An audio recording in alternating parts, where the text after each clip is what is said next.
ISI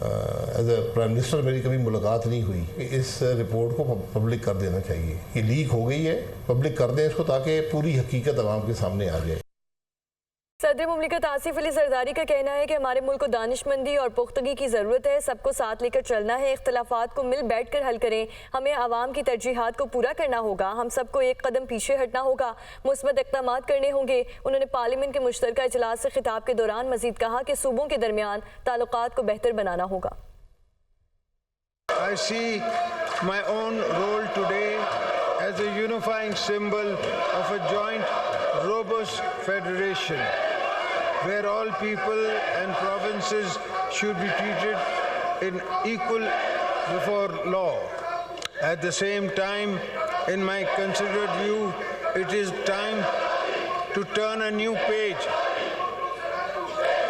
If we see today as a new beginning, which it is, that we can build on our strength by investing in our people, by focusing on public needs. I also feel that we have little time to waste. This joint house must play a leading role in rebuilding public confidence in the parliamentary process and establish a foundation for the uninterrupted sustainable development of our nation. We are proud of our armed forces, law enforcement agencies who have rendered immense sacrifice and played a heroic role in the fight against terrorism, defense of our national frontiers. Parliament کا ہنگامہ خیز مشترکہ اجلاس صدر آصف علی زرداری کے خطاب کے دوران اپوزیشن کا شور شرابہ ایوان مچھلی منڈی بنا رہا. اراکین بانی پی ٹی آئی کے حق میں پوسٹرز اٹھائے اسپیکر ڈائس کے سامنے جمع ہو گئے. حکومتی اراکین کی جانب سے بھی جوابی نعرے بازی کی جاتی رہی. حزب اختلاف کے شور کے باوجود صدر مملکت نے خطاب جاری رکھا. اسلام آباد سے رپورٹ دیکھیے.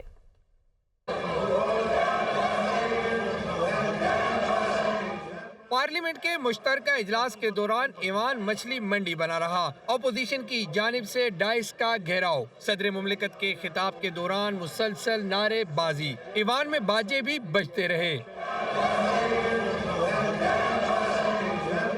پارلیمنٹ کے مشترکہ اجلاس کے موقع پر اپوزیشن اراکین بانی پی ٹی آئی کے حق میں سلوگنز والے پوسٹر اٹھائے ایوان میں پہنچے. صدر آصف علی زرداری کے خطاب کا آغاز ہوتے ہی پی ٹی آئی اور سنی اتحاد کے اراکین نے ڈائس کا گھیراؤ کر لیا اور بانی پی ٹی آئی کے حق میں نعرے بازی شروع کر دی. اپوزیشن اراکین نے گو زرداری گو کے نعرے بھی لگائے. اپوزیشن کے زبردست احتجاج کے دوران پیپلز پارٹی اراکین بھی مقابلے پر آ گئے اور ایک زرداری سب پر بھاری کے نعرے لگانے لگے, جس سے ایوان میں شور شرابہ مزید بڑھ گیا. رہی صحیح کسر باجے بجانے والوں نے پوری کر دی.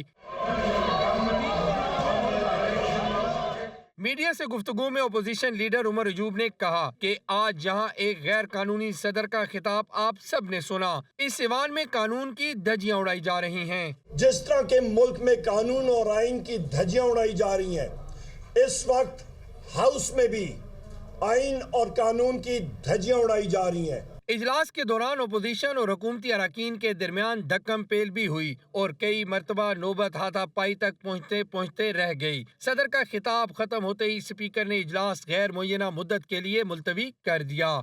وزیر اعظم کا سعودی سرمایہ کاری کے حوالے سے اعلیٰ سطح اجلاس سے اظہار خیال. کہتے ہیں عالمی اقتصادی فورم کے موقع پر دورہ سعودی عرب میں سرمایہ کاری کے مزید مواقع کو حتمی شکل دی جائے گی. سعودی سرمایہ کاری سے منصوبوں کی تکمیل کی خود نگرانی کروں گا. اس حوالے سے کوئی لاپرواہی قبول نہیں. اسلام آباد سے یہ رپورٹ.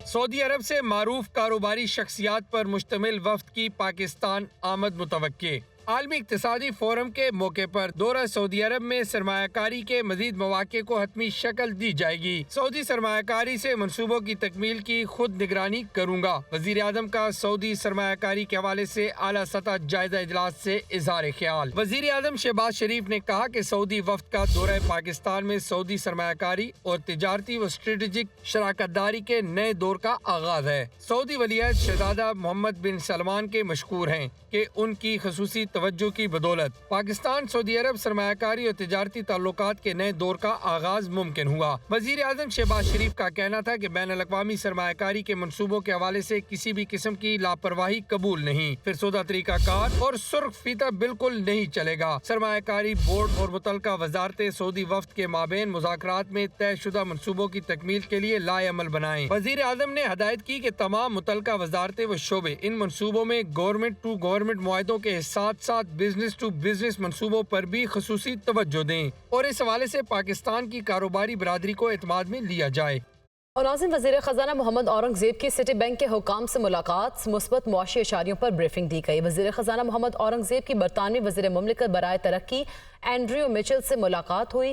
وزیر خزانہ کا تعلیم، صحت اور مالیاتی شعبوں میں طویل المدتی شراکت داری پر زور بھی دیا گیا۔ اسی پر بات کریں گے، مدثر علی رانا ہمارے ساتھ موجود ہیں۔ جی مدثر علی رانا، اس بریفنگ بارے آگاہ کیجیے گا۔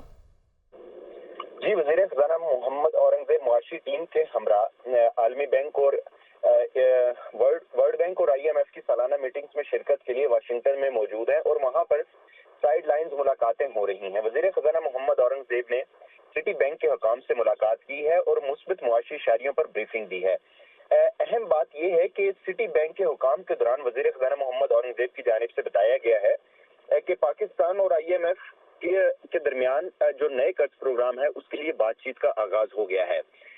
پاکستان اور آئی ایم ایف کے ساتھ جو بات چیت قرض پر آغاز ہوا ہے اس کے لیے باقاعدہ پاکستان کی جانب سے درخواست کر دی گئی ہے اور وزیر خزانہ محمد اورنگ زیب کی جانب سے یہ بھی بتایا گیا ہے کہ پاکستان نے کامیابی سے یورو بانڈز کی ادائیگیاں بھی کر دی ہیں۔ اسی طرح جو دیگر مثبت معاشی اشاریے ہیں ان پر بھی بات چیت کی گئی ہے، جس میں اسٹیٹ اون اینٹیٹیز کی اصلاحات پر بھی بات چیت کی گئی ہے۔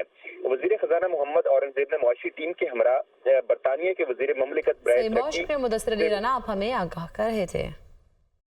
عام خبر شامل کریں۔ Army chief general Asim Munir سے سعودی معاون وزیر دفاع کی ملاقات۔ ISPR کے مطابق باہمی دلچسپی کے امور، دفاعی پیداوار سمیت مختلف شعبوں میں تعاون بڑھانے پر غور کیا گیا۔ اسی پر بات کرنے کے لیے ظفر ہاشمی ہمارے ساتھ موجود ہیں۔ ظفر بتائیے۔ جی، ISPR کے مطابق سعودی عرب کے پاکستان کے دورے پر آئے ہوئے معاون وزیر دفاع major general engineer Talal bin Abdullah Otaibi جو ہیں انہوں نے آج GHQ میں chief of army staff general Syed Asim Munir سے ملاقات کی ہے اور اس کے علاوہ انہوں نے پاکستان اور سعودی عرب کے درمیان جو دفاعی تعاون کے 5ویں اجلاس میں بھی شرکت کی ہے۔ آرمی چیف سے ملاقات کے دوران باہمی دلچسپی کے امور سمیت دفاعی اور پیداواری امور اور فوجی تربیت سمیت دو طرفہ دفاعی تعاون کو مزید بڑھانے کے اقدامات جو ہیں ان پر تبادلہ خیال کیا گیا ہے اور سعودی لینڈ فورسز کی استعداد کار بڑھانے کے حوالے سے جو ہے وہ آرمی چیف نے اس ملاقات میں سعودی معاون وزیر دفاع کو ہر ممکن تعاون کا جو ہے وہ یقین دلایا ہے۔ اس کے علاوہ جو سعودی وزیر ہیں انہوں نے دہشت گردی کے خلاف جنگ میں پاک فوج کی کامیابیوں اور قربانیوں اور علاقائی امن و استحکام کے لیے فوج کی گراں قدر خدمات جو ہیں ان کو سراہا۔ اس کے علاوہ عالمی اجلاس میں شرکت کے دوران جو 5واں اجلاس دفاعی تعاون کے حوالے سے منعقد ہوا، اس میں اجلاس میں عالمی اور علاقائی سلامتی کو درپیش چیلنجز اور دفاعی افواج پر ان کے جو اثرات ہیں اس پر جو ہے تبادلہ خیال کیا گیا۔ فورم نے نوٹ کیا کہ ٹھیک ہے، بہت شکریہ ظفر ہاشمی ہمارے ساتھ موجود تھے۔